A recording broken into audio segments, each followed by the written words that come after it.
어제에 이어 오늘도 국민의힘 당대표 선거 상황 짚어보겠습니다. 특히 오늘부터 내일까지 이틀 동안은 당대표 예비 경선 컷오프를 위한 여론조사가 진행되는데요. 컷오프로 8명 중에 5명이 본선에 진출합니다.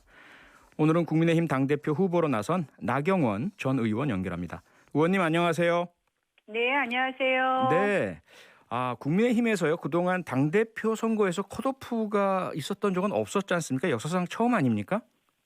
그런 것 같아요. 그렇죠. 제가 기억하기는 처음인 것 같습니다. 네. 예, 후보로서 지금 의원님께서 읽고 계신 분위기, 상황, 당심, 민심 어떻습니까?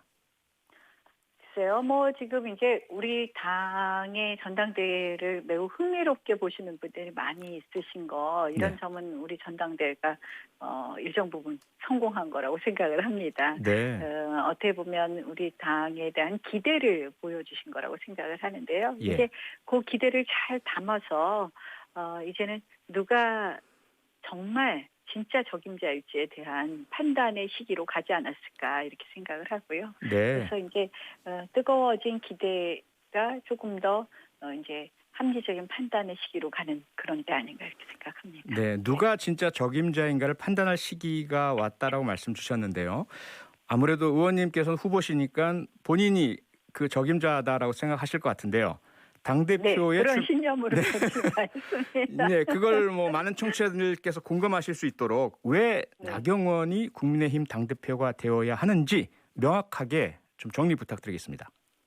이번 당대표는 정말 제일 어려운 과제를 가지고 있다. 네. 첫 번째는 당의 변화 쇄신, 네. 두 번째는 당의 통합을 네. 통해서 야권 단일 후보를 만드는 것이다라는 겁니다. 네. 아시다시피 지금 우리 정권 교체의 국민의 열망은 굉장히 크고 그 열망의 그은 야권은 단일 후보를 만들라는 것이거든요. 예. 지난 4.7 재보궐선거의 승리 원인의 가장 큰 것은 단일 후보였다는 것이라고 생각합니다. 네. 그래서 이 단일 후보를 만드는 것, 결국 당 밖에 있는 후보와 당 안에 있는 후보가 공정한 경선 관리하게 하는 것이 제일 중요하다고 생각을 합니다. 그런 의미에서 저는 우리 당내에서도 계파가 없었고 또 그리고 이러한 후보들을 다 데리고 올 때 어떻게 보면 신뢰를 주면서 그들을 데리고 올 수 있는 그동안의 풍부한 정치 경험이 있다. 그런 면에서 적임자다. 이렇게 말씀드릴 수 있겠습니다. 네, 야권 통합 단일 후보를 만들어낼 수 있는 그런 리더십의 또 소통의 적임자다라는 말씀이시고요. 그런 차원에서 오늘 이런 말씀하셨습니다. 특정 계파 당대표가 뽑히면 윤석열, 안철수가 과연 오겠습니까? 여기서 언급하신 특정 계파란 구체적으로 어떤 계파죠? 미루어 짐작하실 수 있다고 생각을 하는데요. 오늘 이렇게 어제죠. 어제 보도에도 나왔었는데, 네. 그러니까 이제 우리 당대표 후보 중에서는 소위 이제 미루어 짐작하실 것 같아요. 이제 대통령 후보가 있는 계파 출신이신 분이 계세요. 대통령 후보가 계시는 계파요? 네, 네네. 대통령. 근데 이제 그분이 당대표가 되시면 예. 아무래도 다른 후보는 이 당대표가 정말 공정하게 대선 관리를 할 수 있겠느냐. 아하. 이런 부담, 이런 어떤 우려가 커질 거고 네. 그런 의미에서 좀 우리 당의 야권 후보들을 모두 모셔오기에는 좀 어려움이 있지 않을까 이렇게 생각을 합니다. 아하, 그러니까 저를 포함해서 미뤄 짐작을 못하는 많은 분들을 위해서 조금만 더 구체적으로 말씀해 주시면 어떠실까요? 대통령 선거 후보. 계속 물어보시면. 그러니까 네. 모 후보가 예. 이제 우리가 지금 나오신 분들 중에서 젊은 분들이 유승민계 아니십니까? 그래서 예, 우리 당에 지금 이제 어떻게 보면 대통령 후보가 있는 유일한 계파라고 볼 수 있는데요. 예. 다른 경우는 이제 거의 지리멸렬하다고 생각하고요. 네. 그래서 유승민계의 이제 계파 출신들이 되시면 아무래도 좀 그런 어려움이 있지 않을까 이런 생각을 합니다. 예. 그래서 그런가요? 그 유승민계 이준석 후보라고 이렇게 일컬어지는 것 같아서 이준석 후보가 이렇게 말한 것 같아요. 구 친박계의 전폭 지원을 받고 있는 나경원 후보가 대표가 되면 윤석열 전 총장이 주저할 것 같다. 이런 전혀 뭐랄까요 카운터펀치를 이렇게 날렸는데요. 어떻게 답하시겠습니까? 저는 도대체 자다가 봉창 두드린 소리 같네요. 네, 제가 그런가요? 개파 없는 정치인이라서요. 네. 항상 고생해서 여태까지 왔습니다. 아하. 제가 저 17대에서 18대가 갈 때는 또 제가 뭐 이명박 대통령 후보 대변인을 했지만 친이계가 아니라서 공천도 아. 겨우 받았었고요. 네. 19대 친박이 그 당을 장악했을 땐 공천 안 준다 그래서 제가 2년 쉬었다가 나중에 보궐선거 때 들어왔습니다. 아하. 그래서 네네. 저보고 뭐 무슨 말씀인지 잘 못 알아듣겠습니다. 자다가 봉창 두드리는 말이다 이런 말씀이시고요.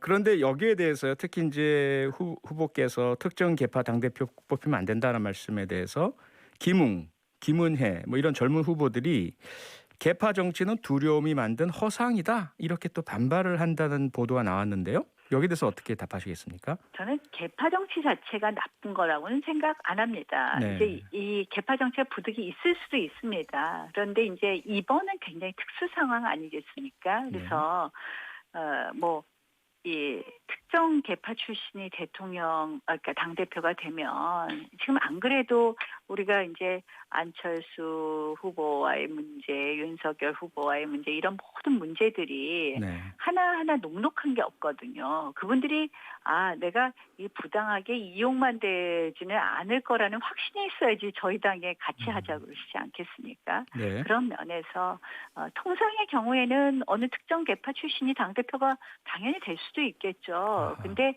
이번은 아주 비상의 경우다. 네. 그래서 좀 적절하지 않다 이런 말씀을 드립니다. 네. 의원님 그런데 얼마 전까지만 해도 국민의힘 당대표 선거에 대해서 영남 후보냐 비영남 혹은 수도권 후보냐 이렇게 얘기가 되다가 어느 순간부터는 중진 대 신진 구도로 이렇게 변했다라는 보도가 많이 나오거든요. 실제로 지금 국민의힘 당대표 선거가 이런 구도라고 의원님도 동의를 하십니까?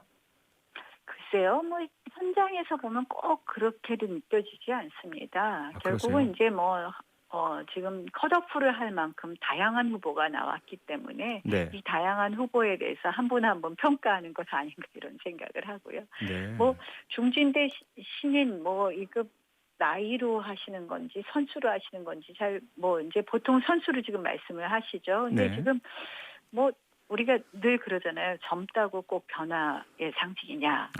네. 이게 변화와 혁신이 늘 실현하려면 또 힘이 있어야 되는 거 아닙니까? 구호로만 그쳐서는 안 되잖아요. 그 변화를 만들어낼 힘은 어떻게 보면 또 중진의 경우에도 있을 수 있다 이렇게 생각을 합니다. 네. 뭐 세대로 보면 제가 딱 중간이기도 하고요. 그래서 네. 제가 이야기합니다. 이 특정 세대만 대표하는 것이 아니라 네. 저는 모든 세대를 대표할 수 있다. 우리가 지금 후보로 나온 분들 중에서는 제가 가운데이더라고요. 가운데요.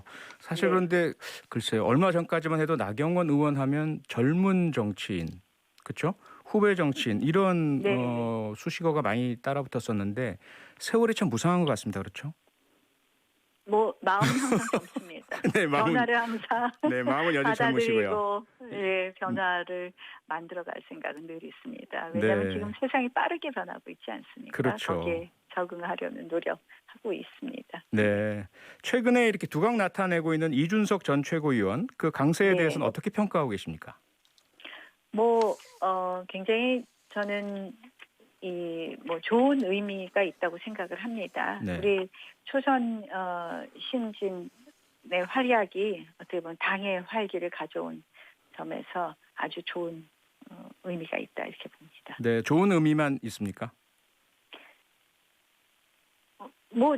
그런 어떤 네. 당에 관심을 갖는다 이런 점에서는 굉장히 네. 저는 긍정적 의미가 있다고 생각을 하고요. 예. 제가 당대표가 되면 네. 이런 신진들 열심히 하시는 이런 신진들의 그 지혜라 그런 어떤 활력, 패기를 제 생각에는 필요한데 적재적소에 우리가 전진 배치하는 게 굉장히 중요할 것이라고 생각을 합니다. 네네. 그래서 아무래도 이제 젊은 세대라서 그 젊은 세대를 공감하는 이슈라든지 이런 네. 부분에는 또 빠르실 수 있는 부분이 있지 않겠습니까? 그래서 예. 이런 분들을 필요한 곳에 적재적소에 배치를 함으로써 네. 더 공감대를 확산하는 것은 매우 의미가 있다 이렇게 생각합니다. 네, 의원님도 서두에 지금 가장 큰 과제가 야권의 대통합 그리고 네. 야권의 단일 후보를 만들어내는 것이다라는 말씀을 주셨고요. 예. 뭐니 해도 또 누구도 부인할 수 없는 게 그 핵심의 중심에 윤석열 전 총장이 있지 않습니까? 네, 그렇죠. 어제도 주호영 의원께서도 본인만의 또 윤석열 전 총장을 영입할 수 있는 그런 소통 창구도 있고 보관도 있다 이런 말씀 주셨는데요. 나경원 의원께서는 어떻습니까? 뭐 그거 굳이 나만이 소통의 창구가 있다 이렇게 말씀은 안 드리겠습니다만 네. 뭐 그런 정도의 뭐 그 신뢰를 쌓아갈 수 있는 예. 그런 방법이 없고서야 당 대표의 감이 나오겠습니까? 저는 윤석열 후보뿐만 아니라 지금 예. 안철수 대표의 국민의당과도 우리가 어떻게든지 같이 해서 하나의 후보를 만들어내야 되지 않겠습니까? 네. 이런 부분에 있어서도 두루두루 다 접촉하고 네. 또 두루두루 공감대를 만들어가고 있다 이렇게 말씀드리겠습니다. 접촉하고 있다고 하면 윤석열 총장과도 직접 소통을 하셨습니까? 뭐 그 총장에서 그만둔 이후에 네. 직접 소통했습니다. 아, 그러셨습니까? 그래서 네, 예. 뭔가 미래에 대한 어떤 뭐 공감대도 형성도 하셨고요. 뭐 거기까지만 말씀. 거기까지만요. 알겠습니다. 다음에 뭐 기회 네, 되면 네. 좀 더 구체적인 말씀 좀 주십시오. 네. 예. 자, 이제 만약에 그 나경원 의원께서 또는 뭐 다른 후보께서 계속 노력을 하셔가지고 지금 언급하신 안철수 국민의당 대표, 또 윤석열 전 총장 등 모든 범야권 후보들이 국민의힘에 들어온다. 그러면 그 다음 문제가 이제 경선 룰 아니겠습니까? 대선 후보를 그렇죠. 뽑아야 될 네. 경선 룰. 어떻게 정리가 되어야 한다. 어떤 방향이 맞다고 보십니까? 지금 이제 경선 룰도 결국은 후보들이 모두 본인들한테 조금이라도 좀 유리한 쪽으로 하려고 하겠죠. 근데 네. 이제 경선 룰 자체가 저는 이기는 경선 룰로 가야 된다. 결국은 대선에서 승리할 수 있는 게 어떤 룰인가를 보고 네. 그 이기는 경선 룰로 가야 된다고 생각을 하고요. 네. 지금 뭐 어느 쪽이 맞다 이렇게 말씀드리는 건 적절하지는 않다고 생각합니다. 결과적으로 본선에서 이길 수 있는 경선 룰. 그렇죠. 네. 네. 홍준표 의원 복당 문제는 어떤 입장이시죠? 저는 원칙적으로 처리해야 된다고 생각합니다. 원칙적이라 하면 뭐 절차에 따라서 네. 하는 것이 맞다고 생각을 하고요. 네. 또 그 과정이 정권 교체와 야권 대통합이라는 예. 대의에 맞게 해결되어야 된다 이렇게 봅니다. 네. 오늘 말씀은 여기까지 듣겠습니다. 고맙습니다. 네, 고맙습니다. 지금까지 국민의힘 당대표 후보 나경원 전 의원이었습니다. 평일 저녁 6시 5분에 여러분을 찾아갑니다. MBC 라디오 표창원의 뉴스 하이킥.